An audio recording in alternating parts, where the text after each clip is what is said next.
Hello everyone, cut మిర్చి అయితే prepare చేశాను. సో బయటైతే వర్షం పడుతుంది. సో మా పాప ఇద్దరు అడిగారు ఏదో ఒకటి చేసి మమ్మీ రెడీగా అని చెప్పేసి. సో వెంటనే ఇంట్లో అయితే మిర్చి వెజ్జి మిరపకాయలు అయితే ఉన్నాయి. సో వాటిని అయితే ఈ విధంగా అయితే మిర్చి అయితే వేసుకున్నాను ఫస్ట్. సో కట్ మిర్చికి ముందుగా మామూలుగా మనం మిరపకాయ వెజ్జీలు ఏ విధంగా చేసుకుంటాం ఆ విధంగా చేసుకోవాలి. సో ఈ మిరపకాయలతో చేసేసాను అనమాట. సో ఇందులో అయితే నేను నువ్వుల పొడి అండ్ కొంచెం సాల్ట్ అయితే యాడ్ చేసి చేశాను.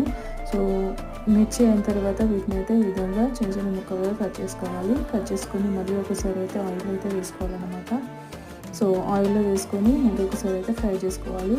సో దీనివల్ల ఏమవుతుందంటే చిన్నపిల్లలు కూడా కొంచెం తినగలిగేలాగైతే మిర్చి అయితే ఉంటుందన్నమాట. సో మరి స్పైసెస్ ఎక్కువ కాకుండా కొంచెం తగ్గి అవకాశం ఎక్కువగా ఉంటుంది. సో లోపల కూడా ఎక్కువగా ఫ్రై అవుతుందన్నమాట. సో దానివలన చిన్నపిల్లలు కూడా చాలా ఇష్టంగా తింటారు.